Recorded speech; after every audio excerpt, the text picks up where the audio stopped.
지난주에는요, 예수님의 놀라운 이름에 대해서 살펴봤는데요. 오늘은 임마누엘이 하나님이라는 제목으로 말씀을 증언하겠습니다.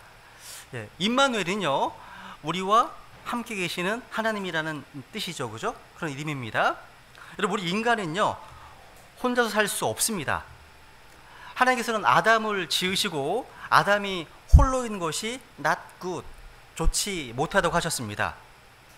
하나님이 지은 모든 것을 다 보시기에 좋았다고 하셨는데요, 아담이 혼자 있는 것을 보셨을 때는 이건 좋지 못하다 이렇게 하셨습니다. 주님께서 좋지 못하다고 한 최초의 영광이 바로 아담이 홀로 있는 것이었습니다. 그래서 창세기 2장 18절 말씀하시죠. 남자가 홀로 있는 것이 좋지 못하니 하십니다. 사람은 누구나 함께 있어야 됩니다. 아담은 하나님이 지어주신 그 조력자, 배필, 이브와 함께 있었을 때 완벽했습니다. 하나님은 마지막 날 아담과 이브에게 복을 주신 후에 이렇게 말씀하셨습니다. 같이 읽어볼까요? 시작.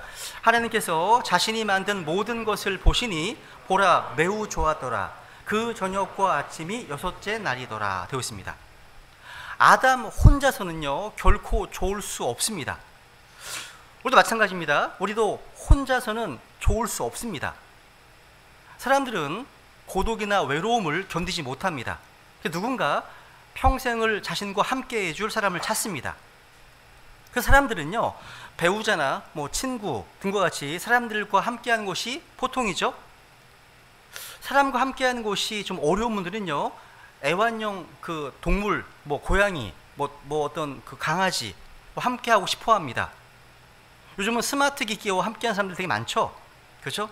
근데 인간이 진정으로 함께 해야 할 존재는 바로 하나님이십니다. 우리 인간은요 하나님께서 함께하지 않는 이상 고독과 절망과 허물을 극복할 수가 없습니다. 근데 문제는요 죄인인 우리가 하나님께로 나아갈 수 없다는 점입니다. 그래서 하나님께서 우리에게 오셨어요. 하나님께서 우리와 함께 하시기 위해서 우리를 찾아오셨습니다. 이것이 바로 예수님께서 성육신 하셔서 이 땅에 오신 진정한 목적입니다. 여러분, 하나님께서 우리와 함께 하시기 위해서 육신을 입고 오셨다는 것은 복음입니다. 복음이죠, 그죠? 성경은 이것을 임마누엘이라고 얘기합니다. 오늘 본문 말씀은요 처녀가 쇠퇴하여 한 아들을 낳을 것이다, 이렇게 메시아 예언에 대한 말씀입니다. 에덴의 동산에서 여자의 씨로 태어날 한 사람에 대해서 말씀한 하나님께서요 역사를 통해서 그분이 누구신지를 점점 구체적으로 말씀해 주셨습니다. 여자의 씨는 아브라함의 허리에서 이제 나올 것이고 유다 지파에서 나올 것이고 나중에는 다윗의 허리에서 나오실 것이다, 이렇게 점점 구체적으로 신원을 밝혀주셨습니다. 예수님은요 남자 없이 결혼하지 않은 여자, 즉 처녀가 쇠퇴하여 낳습니다. 그래서 그분의 이름은 임마누엘입니다. 대언자 이사야는요 예수님 탄생 750년 전에 그분의 탄생을 선포했습니다. 핵심은 뭐냐면 처녀가 쇠퇴하여. 따라해보세요. 처녀가 쇠퇴하여. 여러분, 남자를 알지 못하는 처녀가 아이를 낳았다는 말이죠. 그래서 그분은 여자의 씨입니다. 원래 씨는 남자이겠잖아요, 그렇죠? 근데 여자의 씨로 오신 분이십니다. 이것은 유전공학의 힘이 아닙니다. 인간 복제가 아닙니다. 돌연변이가 아닙니다. 이것은 하나님께서 행하신 일로서 표적입니다. 표적이에요, 표적. 그래서 여러분, 누가복음 1장에 보시면요 마리아가 천사에게 이렇게 얘기합니다. 뭐냐면 나는 남자를 알지 못하는데 어찌 이 일이 있으리이까 라고 얘기합니다. 나는 남자를 알지 못하는데 얘기합니다. 성경이 말하는 이 예수님에 대한 예언은요 남자의 씨가 아니라 여자의 씨, 처녀가 쇠퇴하여 낳은 아들입니다. 그래서 천사가 그에게 대답하여 이르되 성령님께서 내게 임하시고 가장 높으신 이의 권능이 너를 덮으시리니 그런즉 또한 내게서 태어날 그 거룩한 것은 하나님의 아들이라 불리리라 말씀하십니다. 하나님께서 육체로 나타나셔서 자기 위에 종의 형체를 취하시고 사람들의 모습이 되셨습니다. 이보다 더 큰 표적이 없다는 거죠, 그죠? 하나님께서 사람의 모습이 되시기 위해서 살과 피를 취하셨습니다. 그래서 임마누엘의 주님은요, 우리가 경험하고 다가갈 수 있는 하나님이라는 겁니다. 여러분, 저 개인적으로 하나님의 수많은 이름 가운데 우리의 가장 복된 이름이 있다면 단연코 임마누엘입니다. 임마누엘. 임마누엘의 뜻을 마태가 이렇게 또 설명해 주고 있죠. 마태복음 1장이 보시면요, 23절에 보시면 그 이름을 임마누엘이라 하리라 하셨으니 이것을 번역하면 우리와 함께 계시는 하나님이라는 뜻이다 말씀하십니다. 그러니까 처녀가 낳은 한 아들이 임마누엘이라는 것은요, 그분이 곧 우리와 함께 계시는 하나님이라는 것입니다. 처녀가 낳은 한 아들이 위대한 선생이라거나 뭐 정치가라거나 뭐 장군이라거나 이게 아닙니다. 하나님이라는 거예요. 처녀가 낳은 한 아들이 천사가 아닙니다. 종교 창시자가 아닙니다. 위대한 대원자가 아닙니다. 바로 이분은 바로 하나님이시라는 거죠. 하나님이십니다. 여러분, 임마누엘의 주님이 이 땅에 오시기 전까지만 해도 하나님은요, 우리 인간이 가까이 하기에는 너무나 멀리 계신 분, 너무나 높이 계신 분이셨습니다. 하나님은 지금 너무나 크시기 때문에요, 우리 인간들을 두렵게 하는 것입니다. 성경에 보시면요, 하나님께서 인간에게 나타나실 때에는 이런 문제가 항상 있었습니다. 예를 들어서 출애굽기 19장에 보시면요, 시내산에서 하나님이 불 가운데 이 땅에 강림하셨습니다. 그때 말씀하셨을 때는 천둥과 번개와 짙은 구름 가운데 나팔 소리가 크게 울렸습니다. 마치 지진이 일어난 것 같이 온 산이 울려서요, 이스라엘 백성들은 두려움과 공포에 떨면서 땅에 엎드린 채 감히 고기도 못 들었습니다. 이런 상황이에요. 한번 확인해 볼까요? 출애굽기 19장 읽습니다. 이 땅에 하나님 직접 강림하신 사건입니다. 시작. 셋째 날 아침에 천둥과 번개와 짙은 구름이 산 위에 있고 나팔 소리가 심히 크므로 진영에 있던 온 백성이 떨더라. 그 다음 시내산이 온통 연기로 자욱하니 이는 주께서 불 가운데서 그 위로 내려오셨기 때문이더라. 그곳에 연기가 화로의 연기같이 위로 올라가고 온 산이 크게 진동하더라. 시내산에 주님께서 불 가운데 이 땅에 오셨습니다. 이 시내산은 지금 아라비아에 있습니다. 사우디아라비아에 있습니다. 그래서 실제 시내산을 찍은 사진을 보여드리면 시내산이 여기 아라비아, 사우디아라비아에 있습니다. 라오스 산이라고 합니다. 이 실제 시내산이에요. 여기 산을 보시면 이게 어떻게 되어 있어요? 검게 그을려 있죠? 지금도 이렇게 검게 그을려 있습니다. 불 가운데 임하신 하나님을 보여주는 겁니다. 또 이 아라비아만 그쪽 보시면요, 이런 반석, 이 갈라진 이런 것들이 발견됩니다. 이게 어마어마한, 사람은 점에 불과한 거예요. 엄청 큽니다. 200만 명이 식수를 마셨으니까 커야 되겠죠. 이런 게 되게 많습니다. 근데 어쨌거나 성경에 보시면요, 하나님께서 사랑하는 누군가가 나타나실 때는 늘 습관처럼 하시는 말씀이 있어요. 두려워하지 마라. 나는 내 하나님이다. 말씀하십니다. 어마어마한 분이 이때 오시는 거잖아요. 얼마나 두렵겠어요. 그때 두려워하지 마. Fear not. 두려워하지 마라. 내가 너의 하나님이다. 말씀하시는 거예요. 그래도 그 목소리는 천둥 소리 같고 큰 폭포 소리 같으며 또 그 주위에는 불이 솟고 번개와 지진이 있으니까요, 사람은 두려워할 수밖에 없습니다. 그죠? 우리는요, 태양만 직시해도 눈이 멀어버리는데 그보다 몇천 배, 몇만 배 더 밝으신 하나님의 영광을 바라보면 어떻게 되겠습니까? 그죠? 그 때문에 하나님께서는요, 우리를 만나시기 위해서는 잠시 하나님의 영광의 빛을 감추시고 목소리를 낮추셔야 했습니다. 그죠? 그렇게 작아진 하나님께서 바로 베들레헴의 구유에서 태어나신 임마누엘 예수님이십니다. 그렇게 높고 먼 곳에 계신 하나님께서 하늘 왕자를 박차고 이 땅에 내려오셔서 인간의 몸을 입으셨습니다. 높고 높으신 하나님, 크고 강하신 하나님께서 구유에 어린 아기로 오셨습니다. 신비죠, 신비. 이건 신비입니다. 만약 하나님께서 두려운 위험 가운데 거대한 군대를 이끌고 무서운 장군의 모습으로 오셨다면 우리가 그분께 접근하는 것이 얼마나 어렵겠습니까?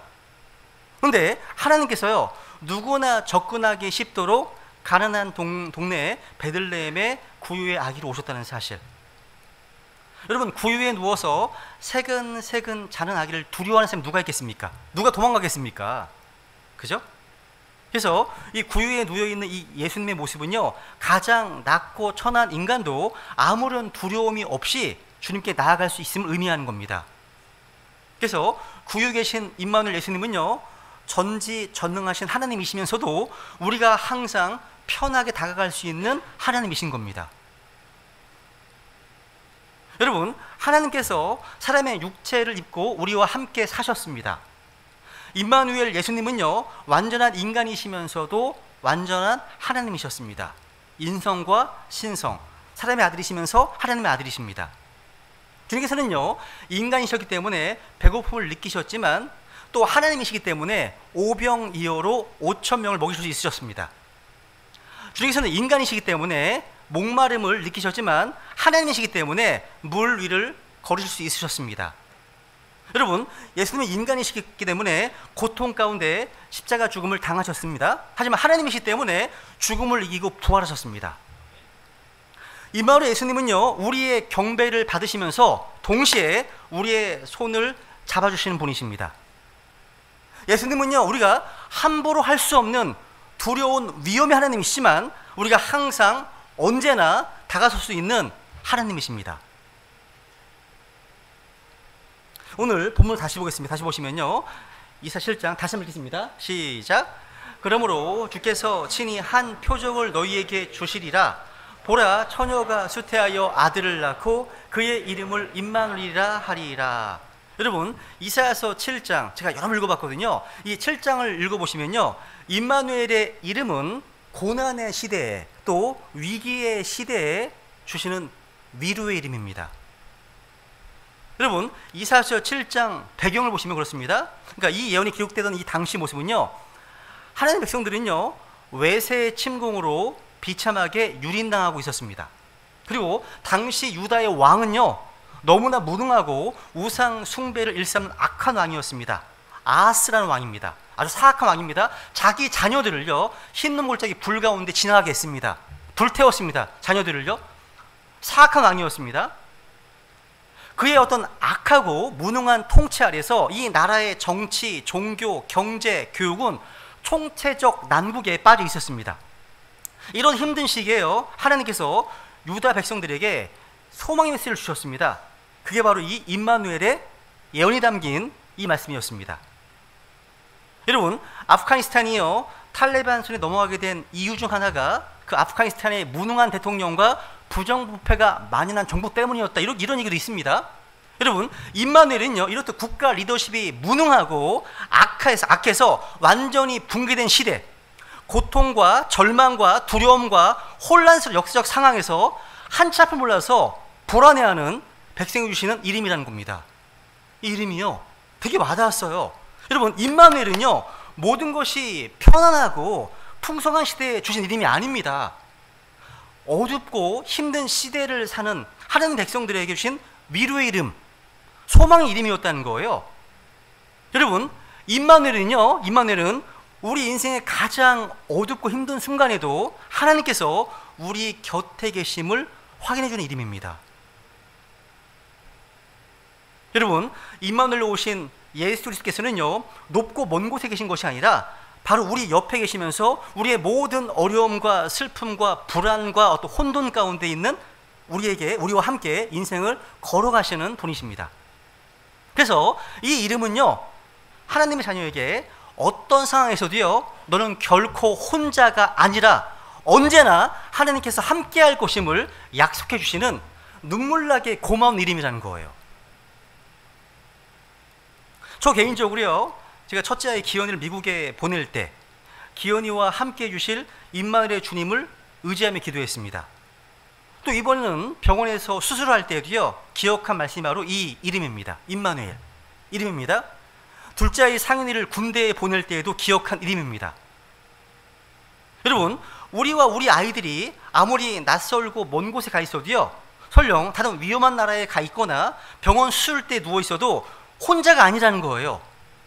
혼자가 아니라는 겁니다. 주님께서 우리 옆에 함께 계십니다. 이리들과 같은 무섭고 많은 적들이 우리가 달려들 때에도 우리 혼자가 아니라는 거죠. 임마누엘 주님 우리 함께 하시다는 겁니다. 여러분 이 사실 믿으십니까? 여러분 믿어야 됩니다. 여러분 예수님을 믿고 구원받은 성도라면요, 주님께서 자나 깨나 언제나 어디서나 함께 하신다는 사실을 우리가 알든지 알지 못하든지 간에 이것은 문자 그대로 사실입니다. 사실이에요. 여러분 주님 어디 계십니까? 주님께 묻는다면 답변은 항상 내가 여기 너와 함께 있다, 이걸 겁니다. 여러분 재미난 사실은요, 이제 성경에 보시면 주님께서 우리와 함께 하심을 여러 가지 모습으로 표현해 놓고 있어요. 표현하고 있는데요, 이게 참 인상적입니다.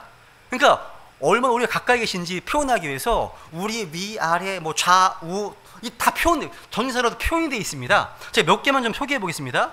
주님께서는 먼저 시편 16편에 보시면 우리의 오른편에 계십니다. 시편 16편 8절 읽습니다. 시작. 내가 주를 항상 내 앞에 모셨나니 그분께서 내 오른편에 계심으로 내가 흔들리지 아니하리로다. 주님께서 우리의 오른편에 계셔서 우리를 지켜주십니다.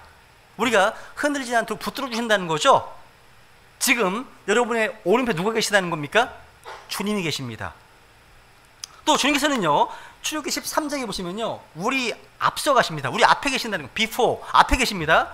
주님께서 그들 앞에 가시며 인도하시는 거죠, 그죠? 주님께서는요, 우리 앞에 나가시면서 길을 인도하시고 원수들을 무찌르십니다. 우리 앞에 계시네요. 우리는 주님께서 앞서 가시는 그 길의 발자취를 따르면 되는 거죠. 이게 가장 안전한 길입니다. 이것만 아닙니다. 우리 뒤에도 계십니다. 뒤에도 계세요. 출애굽기 14장 19절에 보시면요, 이스라엘의 진영 앞에 가던 하나님의 천사가 이동하여 그들 뒤에서 가매 구름 기둥이 그들의 얼굴 앞에서 떠나가고 그들의 뒤에 서서. 여러분 우리 뒤에 계신 주님께서는요, 우리를 뒤에서 공격하는 그런 원수들을 막아주시고요, 우리가 계속 순례길 달릴 수 있도록 도와주십니다. 우리 뒤에 계시다는 겁니다. 여러분 종종 그런 말 쓰지 않습니까? 뭐 백이 있는지 없는지 말 쓰잖아요. 여러분이 아무리 든든한 백이 있더라도요, 우리 뒤에 계신 주님보다 더 든든한 백이 없다는 사실. 우리의 백이 주님이 계시거든요. 또 요한복음 15장 14절에 보시면 주님께서는 또 우리 안에 계십니다. 내 안에 거하라 나도 너희 안에 거하리라 말씀하시거든요. 주님은 우리 속에 계십니다. 이게 가장 중요한 진리예요. 구원받았다면 우리 안에 계십니다, 주님께서요. 또 가장 인상적인 어떤 표현이 이겁니다. 시편 125편에 보시면요, 라운드, 뭐냐면요, 125편 2절 시작. 산들이 사방에서 예루살렘을 두름같이 주께서 자신의 백성을 지금부터 영원토록 두르시는도다 말씀하십니다. 우리를 두르시고 계십니다. 그러니까 우리가 벗어날 수가 없어요. 벗어날 수가 없습니다. 이 말씀은요, 열왕기하 6장에 보시면 엘리사와 그 종 게하시의 어떤 케이스를 통해서 잘 볼 수 있습니다. 시리아의 왕이요, 도단에 있는 엘리사를 잡으러 큰 군대를 보내잖아요. 그때 엘리사의 종 게하시는 너무나 두려워했습니다. 근데 엘리사가 이렇게 얘기하잖아요. 엘리사 이렇게 얘기합니다. 우리와 함께한 자들이 그들과 함께한 자들보다 더 많다고 고백합니다. 엘리사는 지금요, 눈에 보이지 않는 영적 군대, 자기를 둘러 진을 친 하나님을 보고 있습니다. 엘리사는요, 자신이 알고 믿고 있는 바를요, 자기의 종 게하시에게도 보여줬습니다. 보세요 한번. 읽습니다. 시작. 엘리사가 기도하여 이르되 주여 원하건대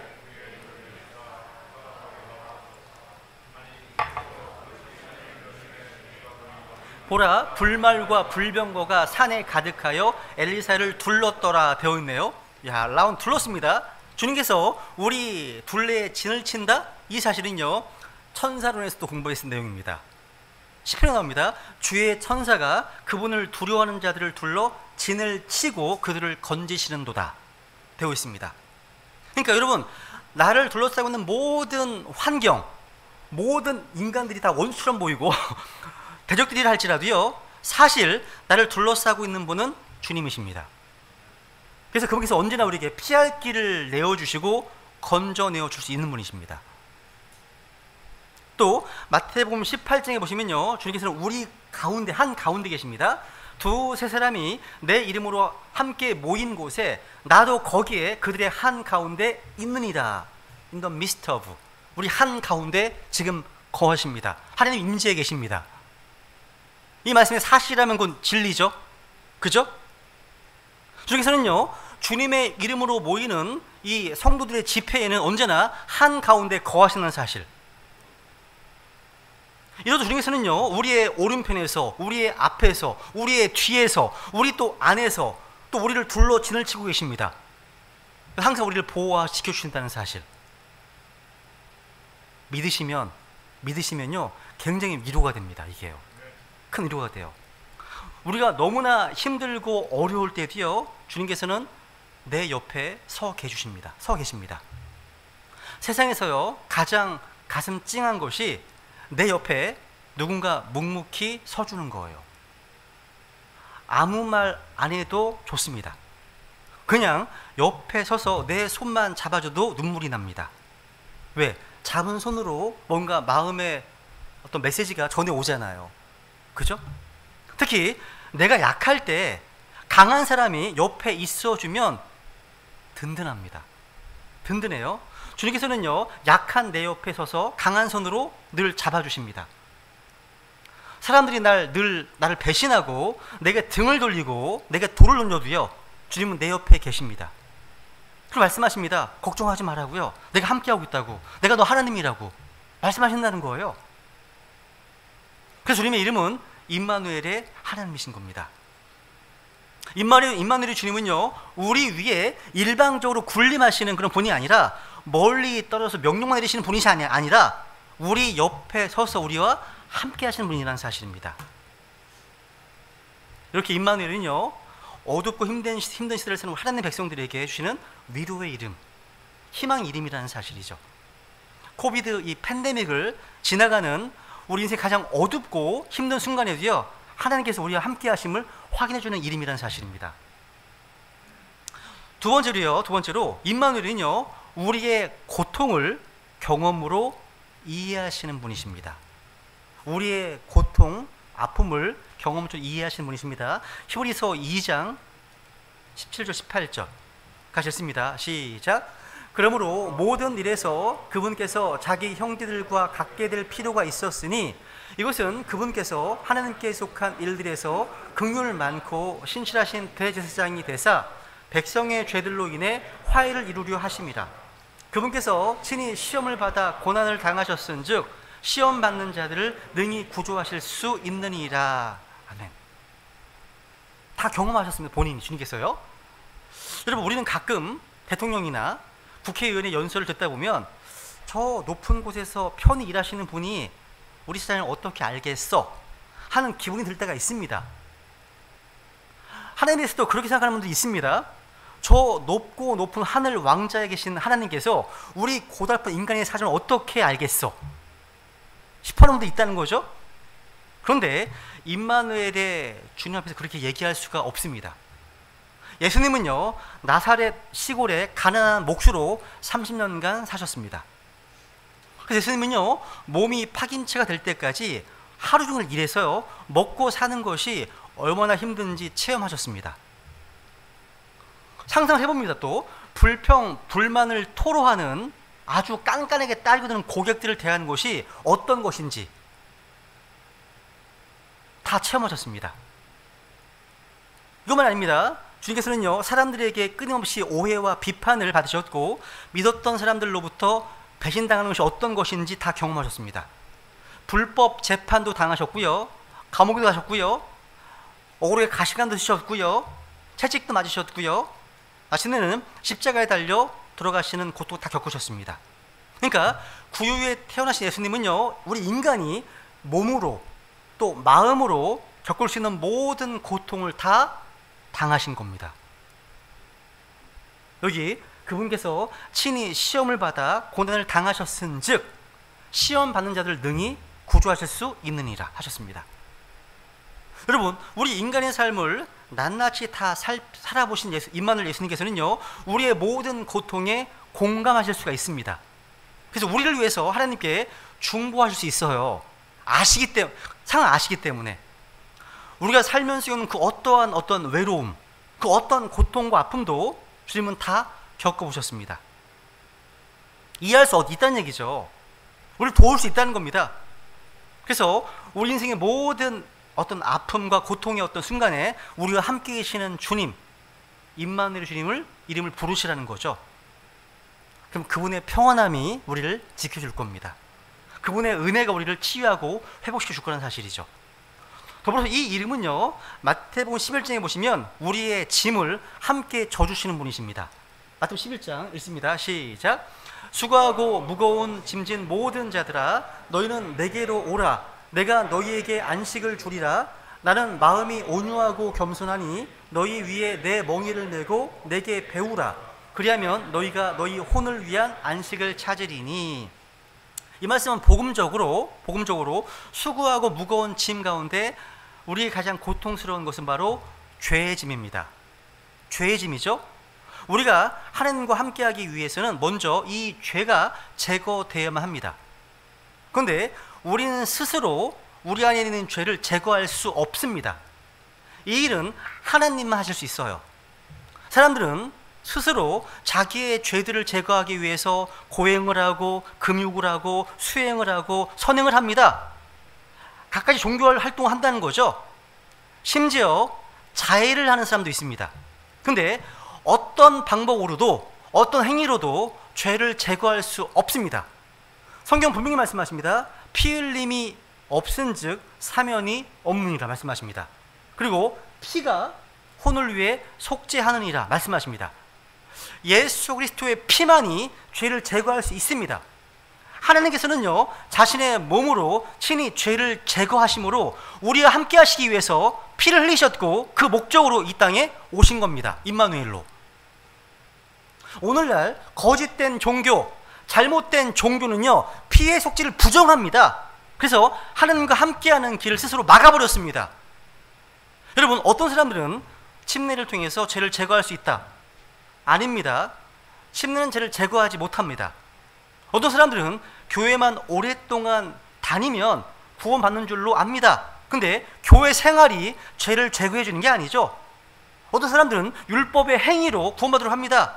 근데 그런 것들은 결코 죄를 제거하지 못합니다. 불가능합니다. 황소와 염소의 피가 죄들을 제거하는 것은 불가능합니다. 히브리 10장 11절 있습니다. 시작. 제사장마다 날마다 서서 섬기며 자주 같은 희생물들을 드리되 그것들은 결코 죄들을 제거하지 못하거니와. 그러면 우리가 어떻게 우리 죄가 사해지고 우리 죄들이 완전히 제거되는 걸까요? 예수 그리스도의 피 뿌림이 있어야 되는 겁니다. 예수 그리스도의 피의 속죄를 믿어야 한다는 겁니다. 주님께서 이 땅에 오신 것은 바로 자신의 피를 흘림으로 죄들을 제거하기 위함이고 자신의 몸을 희생물로 드려서 죄를 제거하는 데 있습니다. 성경 말씀하십니다. 그분께서 우리의 죄들을 제거하려고 나타나셨다 말씀하십니다. 그분에는 죄가 없다 하십니다. 주님께서 육신을 입고 이 땅에 오신 것은요, 우리의 죄들을 제거하심으로 우리와 함께 하시기 위함입니다. 그래서 주님께서는 제자들에게 마지막 만찬을 하시면서 피의 대속에 대해서 분명히 말씀하셨잖아요. 그죠? 죄들의 사면을 얻게 하려고 흘린 나의 피, 곧 새 상속 언약의 피니라 말씀하십니다. 로마서 11장에도 이렇게 말씀하십니다. 내가 그들의 죄들을 제거할 때 하면서 언약 말씀하시죠? 그리고 히브리서 26절 시작. 그랬더라면 그분께서 반드시 세상의 창건 이래로 자주 고난을 당하셨어야 할 것이라. 그러나 이제 세상 끝에 그분께서 단 한 번 나타나사 자신을 희생물로 드려 죄를 제거하셨느니라. 여러분, 이 죄와 죄들이 제거되면 하나님 우리와 함께 하실 수 있는 겁니다. 이게 또 바로 임마누엘이죠. 그죠? 수고하고 본 모든 짐진 자들아, 이 짐을요, 복음적으로 죄의 짐 말고 우리 인생의 여러 가지 짐으로 적용할 수도 있습니다. 아까 주님께서 내 멍에를 말씀하셨죠. 멍에는요, 쌍으로 이루어진 멍에예요. 우리 주님께서 함께 져주시는 멍에입니다. 주님과 함께 멍에를 지면 일하고 수고하는 가운데서도요, 안식을 누릴 수 있습니다. 안식. 임마누엘 주님은요, 인생의 고단한 짐을 지고 힘들어하는 우리에게 말씀하시는 거예요.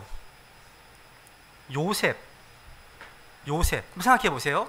요셉은요, 자기 인생 전반부에서요, 차마 입에 올리기도 힘든 모진 고난을 겪었습니다. 17세의 나이에 형들에게 배신을 당했습니다. 이역말로 이집트 땅에 노예로 팔려갔습니다. 거기서 또 자리를 잡고 살만하니까 주인의 아내에게 성폭행범으로 이렇게 모함당해서 감옥에 죄수로 떨어졌습니다. 근데 그 모든 비극적인 사건들 가운데서도요, 하나님께서는 한 번도 요셉을 떠난 적이 없으십니다. 요셉이 노예 생활을 감당하는 어떤 그 모든 일의 멍에는 하나님이 함께 져주셨습니다. 그 요셉이 잘 감당할 수 있었다는 거죠.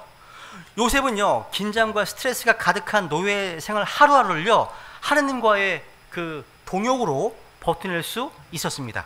아니, 버텨낸 정도가 아니었습니다. 형통했습니다. 한번 창세기 39장에 보시면요, 반복해서 나오는 표현이 있습니다. 시작. 주께서 요셉과 함께 하심으로 그가 형통한 자가 되어 그의 주인인 이집트 사람의 집에 있더라. 그의 주인이 주께서 그와 함께 계심을 보고 또 주께서 그가 행한 모든 일을 그의 손에서 형통하게 하심을 보았더라. 또 보세요. 감옥의 간수는 그의 손 밑에 둔 것은 무엇이든 돌아보지 아니하였으니 이는 주께서 그와 함께 계셨기 때문이라. 주께서 그가 행한 일을 형통하게 하셨더라. 되어 있네요. 계속 반복해서 나옵니다. 그러니까 함께 하신 주님은요, 임마누엘의 하나님이십니다. 하나님의 함께 하심과 형통하심은 늘 같이 갑니다. 하나님께서 요셉과 함께 하셨다. 이것은요, 하나님께서 요셉을 언제나 보호하시고 인도하시고 축복하셨다는 이야기입니다. 이런 사람은요, 어디를 가도 빛이 납니다. 이런 사람을 당연할 수가 없습니다. 요셉은요, 고난 가운데 있었지만 하나님이 함께 하셨기 때문에 형통한 일로 살 수 있었습니다. 여러분, 오해하지 마세요. 형통하다는 것이요, 아무 문제 없다 이런 뜻이 아니에요. 많은 문제가 있어도 다 극복하고 승리한다는 뜻입니다. 무슨 얘기냐면, 풍요 가운데 있어도 형통하지 못한 자가 있는가 하면 고난 가운데 있어도 형통한 자가 있습니다. 여러분, 요셉은요, 노예로 떨어진 가운데서요, 형통의 복을 받았습니다. 하나님이 요셉과 함께 하셨기 때문이죠. 그러니까 중요한 것은요, 요셉의 주인이었던 보디발도 요셉을 보고서 하나님이 요셉과 함께 하셨음을 보았습니다. 봤다고 되어 있잖아요, 지금요. 나중에 이집트 왕 파라오도요, 하나님께서 요셉과 함께 하심을 인정했어요. 어떻게 봤지? 뭘 본 거지? 이게 보이나 봐요. 봤답니다. 그러니까 무슨 일을 맡겨도 다른 사람과 비교할 수 없을 만큼 뭔가 지혜롭고 뛰어나게 처리했다는 뜻 아닐까요? 이게요? 그죠? 지금 보디발, 파라오는요, 하나님 믿는 사람들은 아니었어요. 아니었지만 이 사람들은요, 인간적인 탁월함만으로는 설명할 수 없는 어떤 초자연적인 은혜가 요셉과 함께하면서 느꼈습니다. 그러니 아무리 어리더라도요, 아무리 자기가 부리는 부활을 하더라도요, 요셉에게는 그 누구도 함부로 할 수 없는 어떤 뭔가 있었다는 겁니다. 그렇다면 요셉처럼 임마누엘의 주님이 우리와 함께 하심을 여러분 주위의 세상 사람들도 보고 알아야 한다는 뜻 아닐까요? 뭔가 다르네 얘는. 직장생활을 1년, 2년, 3년 했는데 못 알아봐. 문제가 있는 거예요, 이거. 문제가 있는 겁니다. 그죠? 또 이것만이 아닙니다. 임마누엘의 주님은요, 환난 가운데서 우리를 지켜주시는 그런 분이십니다. 다니엘서 3장에 보시면요, 느부갓네살 왕의 형상에 경배하지 않았던 그 다니엘 신과 나오죠. 이들이 불 속에 던져지잖아요. 그죠? 여러분, 어떤 책에 보니까요, 당시 그 근처에는요, 그 유전이 흐르고 있었다고 해요. 유전. 즉, 새 친구를 집어던진 풀맛불은 그 당시 석유가 가득한 구덩이였다는 거예요. 그래서 그 당시 사람들은 영원히 꺼지지 않는 불이라고 하면서 신비하게 다루었다고 합니다. 그러니까 석유가 흐르는 불구덩이의 그 불이 얼마나 강렬했을지 짐작할 수 있잖아요. 그런 불구덩이에요, 사드락과 메삭과 아벳느고가 던져졌으니 살 수 있는 확률은 제로였습니다.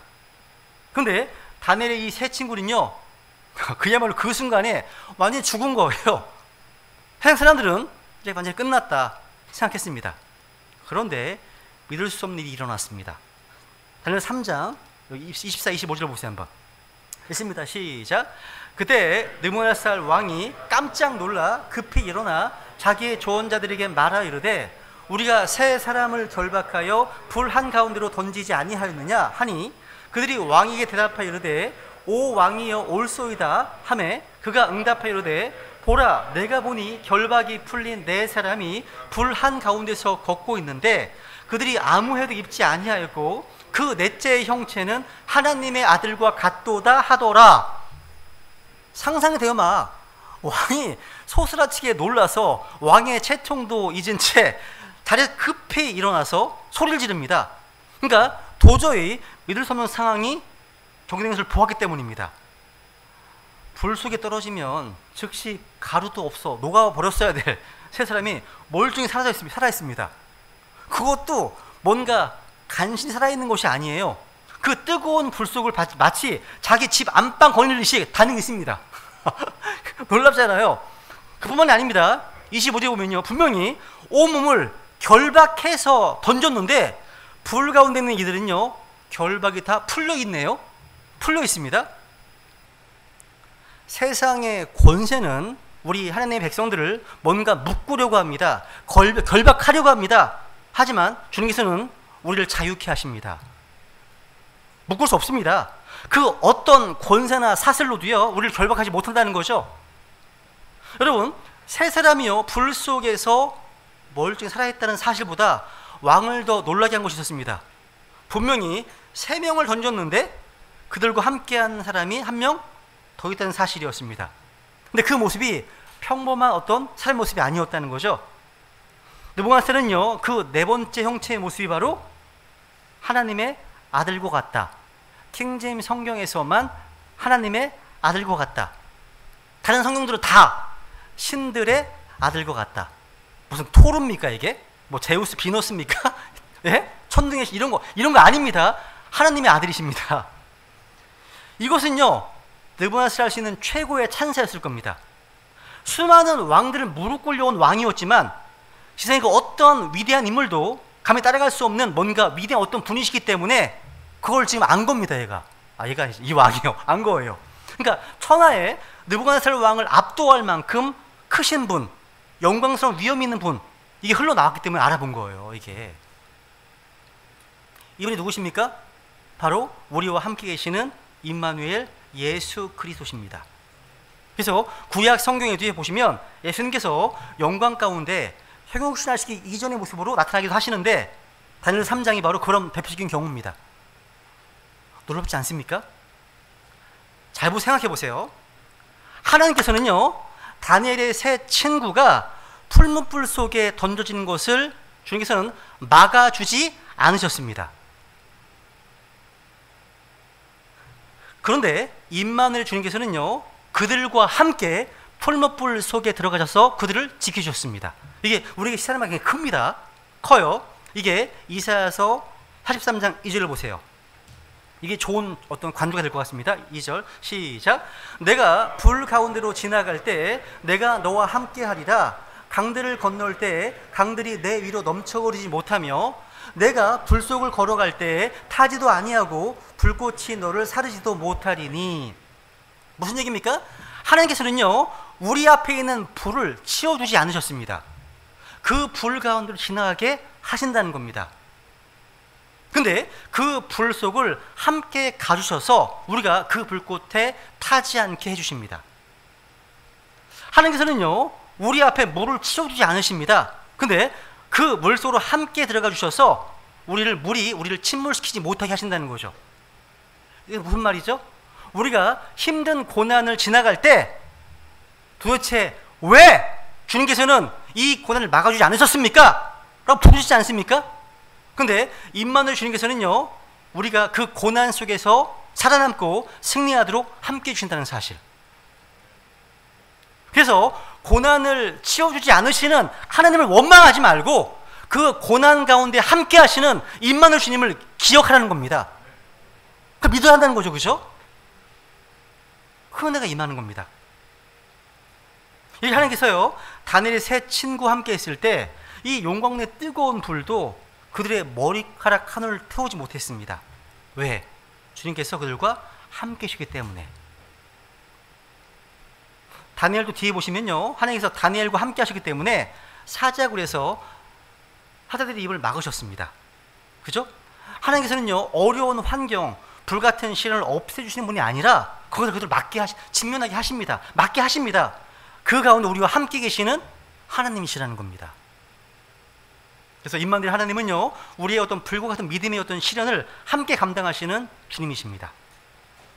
그리고 임마누엘은요, 우리를 거룩하게 하시는 분이십니다. 신구약 성경에요, 거룩이라는 단어가 무려 460번 나와요. 대부분 하나님께서 우리에게 주신 명령으로 나오는데요. 대표적인 말씀이 레위기 19장 2절 말씀입니다. 읽습니다. 시작. 이스라엘 자손의 온 회중에게 말하고 그들에게 이르라. 나 주 너희 하나님이 거룩하니 너희는 거룩할지니라. 여러분, 거룩하신 하나님께서 나와 항상 함께 하시는, 나와 동행하시는 주님이시라면 우리는 거룩하지 않게 살기가 힘들어요. 무슨 얘기냐면, 여러분, 죄에서 승리하는 가장 확실한 길은 항상 임마누엘의 하나님을 의식하고 그분과 동행하는 겁니다. 여러분, 음란물 중독에서 해방되는 길도 이것입니다. 나와 함께 하시는 주님을 의식한다면 정신이 번쩍 날 겁니다. 예수님과 함께 볼 것이 아니라는 말이죠. 그죠? 여러분, 어린아이가요, 길에서 불량배와 마주쳤을 때, 불량배 형들과 마주쳤을 때 힘센 아버지가 함께 한다면 너무나 든든하고 평온할 겁니다. 내 옆에 UFC 은간우가 함께 있어. 동네 조폭형들 뭐가 두렵겠습니까? 그죠? 근데 만약 여러분, 이 어린아이가요, 몰래 불량식품을 사 먹고 나쁜 동영상을 보려고 하는데 아버지가 옆에 있다면 정말 부담될 겁니다. 부담되죠.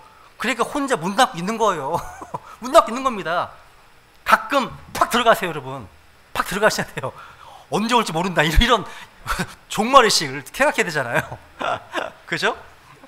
마찬가지입니다. 우리 인생이요, 힘들고 어려울 때 임마누엘 하나님의 존재는요, 복음.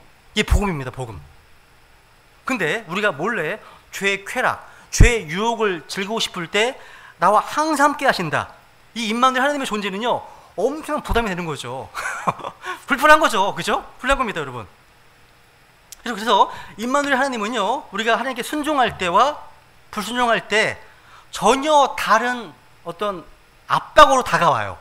달라요. 한번 시편 139편 9절 10절 읽습니다. 시작.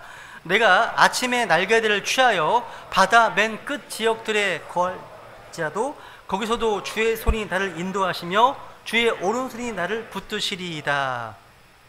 그러니까 임마누엘 주님께서는요, 모든 곳에 계시기 때문에 우리가 어디를 가든 함께 하십니다. 이것이 우리가 말씀대로 순종하면 축복의 말씀이지만 순종하지 않는 삶을 살면 무서운 말씀인 거죠, 이게. 무서운 말씀인 거, 이게요. 그죠? 야, 여러분, 구약의 요나가 이 사실을 몸으로 체험했잖아요. 요나는 니느웨로 가는 하나님을 피해서 다시스로 도망갔습니다. 근데 하나님께서 요나를 바다에서 기다리셨습니다. 피할 데가 없어요. 폭풍으로 그 앞길을 막으시고요, 고래 뱃속에서 길을 회개시켜서 다시 순종의 길로 가게 하셨습니다. 이렇게 임마누엘 주님께서는요, 우리가 잘못된 길을 갈 때 다시 주님의 길로 돌아오게 하시는 거룩의 하나님이십니다. 그래서 뭔가 거룩함이 없이 하나님과 동행을 기대했다가는 큰 코 다치는 거예요, 여러분. 그래서 항상 우리가 자백하고 회개하는 겁니다. 여러분, 사사기에 보시면요, 이스라엘 백성들이요, 하나님의 법궤를 가지고 전쟁터에 나아갔다가 대패를 합니다. 그리고 법궤마저 빼앗기고 맙니다. 기억하시죠? 그죠? 법궤만 가지고 가면 하나님이 함께 하셔서 승리를 줄 것처럼 착각하기 때문입니다. 그런데 자신의 삶에서 죄를 버리지 않고 우상 숭배를 밥 먹듯이 하면서 어떻게 하나님 함께 하시기를 기대할 수 있단 말입니까? 내 삶이 거룩하지 않은데 킹제임스 성경 쓴다고 하나님의 교회에 나온다고 해서 뭔가 다를까요? 삶이 바뀌지 않았는데? 그게 아니라는 얘기죠, 여러분요. 하나님은요, 우리가 가볍게 마누리 여길 분이 아니십니다. 임마누엘 주님께서는요, 우리가 뭔가 어떤 부적처럼 마음대로 이용할 수 있는 분이 아니십니다. 하느님은요, 자신의 거룩을 타협하지 않으시거든요. 우리가 임마누엘 주님의 어떤 은혜를 누리려면 우리는 거룩해야 되는 겁니다. 거룩을 추구해야 됩니다. 마지막 이제 5번째로요, 임마누엘은요, 두려움을 이기고 승리할 수 있게 해주는 그런 분이십니다. 여러분, 여호수아 1장 5절을 보시면 같이 한번 읽겠습니다. 시작. 내 평생 동안 능히 아무도 내 앞에 서지 못하리니 내가 모세와 함께하던 것 같이 너와 함께하리라. 내가 너를 떠나지 아니하며 버리지 아니하리니. 한번 상상을 해보세요. 위대했던 지도자 모세의 뒤를 이어서 이제 백성을 이끌어가야 됩니다. 그리고 약속의 땅으로 들어가야 했습니다. 여호수아가요, 그죠? 아마 무척 두렵고 떨렸을 겁니다. 맡겨진 사명은 너무나 컸습니다. 상대해야 될 원수들, 적들은요, 너무나 강했습니다. 미래가 너무 불투명한 거예요, 지금. 무엇보다도 여호수아의 어깨를 짓눌렀던 것은요, 위대했던 전임자 모세의 빈자리가 너무나 크다는 점이었습니다. 그런 여호수아에게 임마누엘의 약속을 주신 겁니다. 주님은 여호수아와 함께 하신다는 거죠. 여기 9절 읽습니다. 시작. 내가 내게 명령하지 아니하였느냐? 마음을 강하게 하고 크게 용기를 내라. 두려워하지 말며 너는 놀라지 말라. 내가 어디로 가든지 주 내 하나님이 너와 함께 하느니라 하시니라. 여호수아는요, 모세의 뒤를 이어서 모세보다 더 큰 일을 해야 했습니다. 모세는 가나안 앞까지만 인도하고 죽음을 맞이했잖아요. 이제 여호수아는요, 사악한 가나안 족속들을 정복하고 그들의 땅을 차지해야 하는 과업을 맡았습니다. 여호수아에 필요한 게 무엇이었을까요? 이때 다른 그 어떤 게 아닙니다.